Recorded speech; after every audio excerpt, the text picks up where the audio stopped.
ഇത്രയ്ക്ക് ആഹ്ലാദിക്കണ്ട. ഇനിയും കടമകൾ ഒരുപാട് കടക്കാനുണ്ട്. ഇനി ഏത് കടമയും വന്നോട്ടെ, എല്ലാം നമ്മൾ ചാടിക്കടക്കും.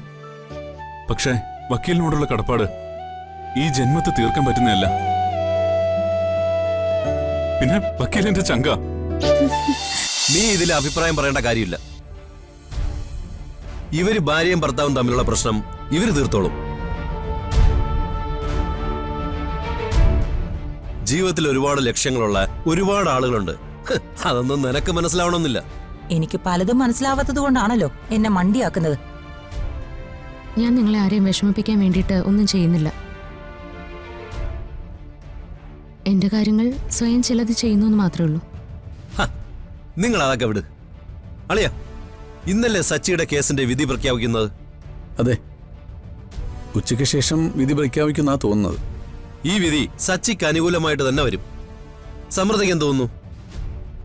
എനിക്ക് അങ്ങനെയൊന്നും പറയാൻ അറിയില്ല. എല്ലാം നീതിപൂർവം തന്നെ നടക്കട്ടെ.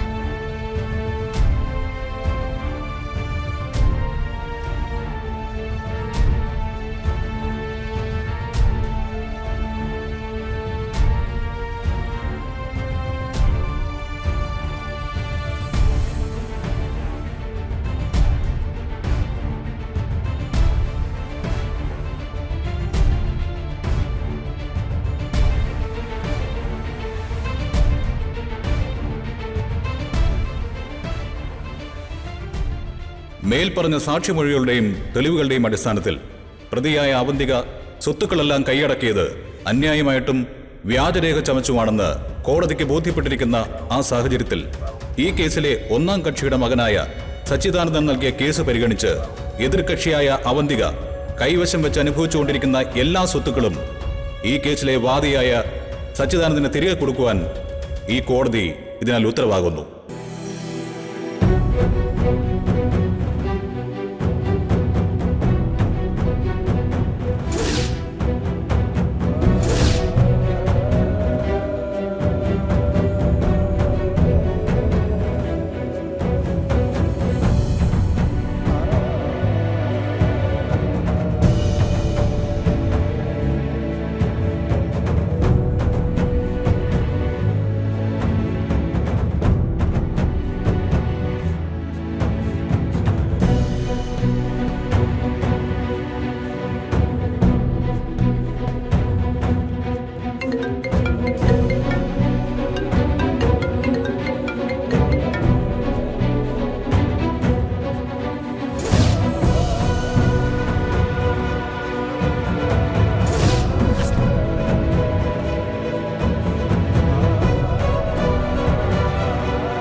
ദൈവമേ, നീ എന്റെ പ്രാർത്ഥന കേട്ടു.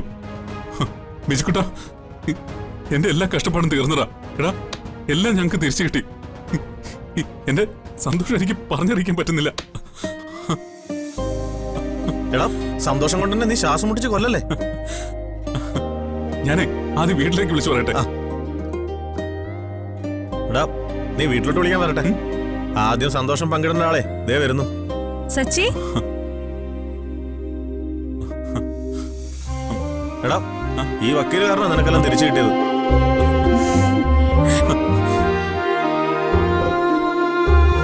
വക്കീലേ,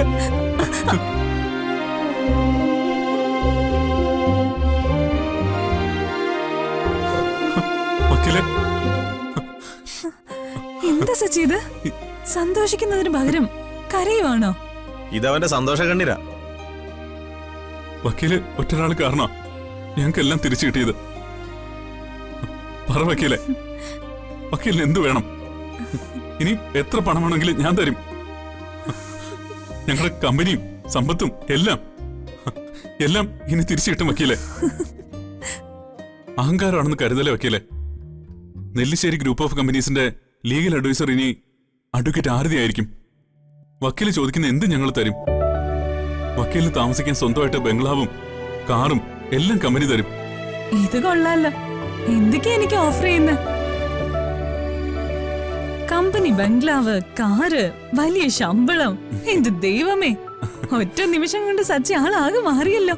ഇനി സന്തോഷം കൂടിയാലേ ഇവ മിക്കവാറും കമ്പനിയുടെ വക്കീൽ എഴുതി തരും. കൊടുക്കൂടാ. ആഹാ, എന്തൊക്കെ കൊടുത്താലും അത് വക്കീൽ ചെയ്തെന്ന സഹായത്തിന് പകരം ആവില്ല. ഉം. അതെ, ഇത്രയ്ക്ക് ആഹ്ലാദിക്കണ്ട. ഇനിയും കടമകൾ ഒരുപാട് കടക്കാനുണ്ട്. ഇനി ഏത് കടമയും വന്നോട്ടെ, എല്ലാം നമ്മൾ ചാടിക്കടക്കും. പക്ഷേ വക്കീലിനോടുള്ള കടപ്പാട് ഈ ജന്മത്ത് തീർക്കാൻ പറ്റുന്നതല്ല. പിന്നെ വക്കീലിന്റെ ചങ്ക. ആ ഭദ്രാളി ഉണ്ടല്ലോ, അവന്തിക, കോടതി വിധി അറിഞ്ഞ് അവളിപ്പോ ബോധം കെട്ട് വീണ് കാണും. എനിക്ക് അവളെ ഒന്ന് നേരി കാണണം. ഈ കേസൊന്ന് കഴിയാൻ കാത്തിരിക്കായിരുന്നു ഞാൻ.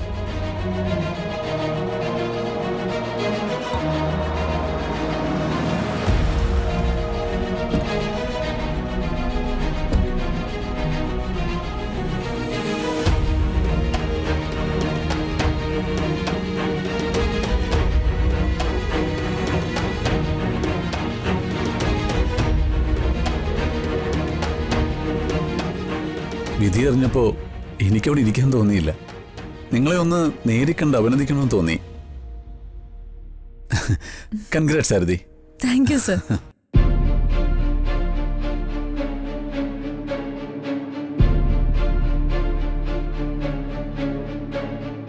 സച്ചി, കൺഗ്രാറ്റ്സ്.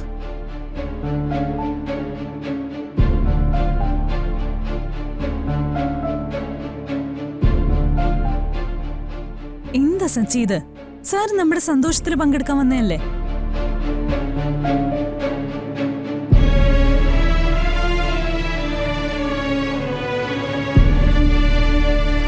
താങ്ക്സ്.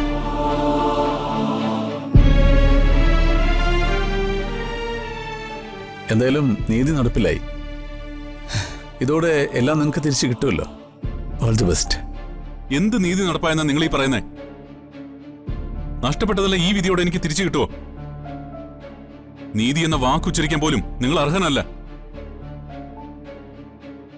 കാരണം എന്നോട് ഏറ്റവും വലിയ നീതി നിഷേധം കാണിച്ചത് നിങ്ങളാ.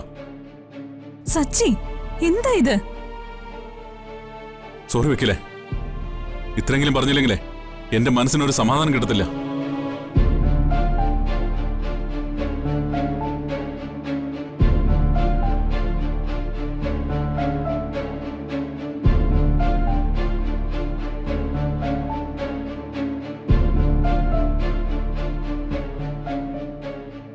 Sorry sir.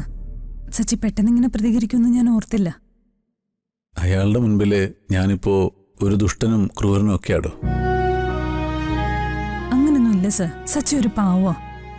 കേസ് ജയിച്ചതിന്റെ എക്സൈറ്റ്മെന്റില് പെട്ടെന്ന് സാറിനെ കണ്ടപ്പോ കൺട്രോൾ പോയെന്നേ ഉള്ളൂ. അയാളുടെ ഉള്ളിലെ രോഷവും പ്രതിഷേധവും സങ്കടവും ഒക്കെ എനിക്കറിയാം. എന്തൊക്കെ ന്യായങ്ങൾ പറഞ്ഞാലും അയാളുടെ ജീവിതമല്ലേ ഇപ്പം ഞാൻ ജീവിക്കുന്നത്.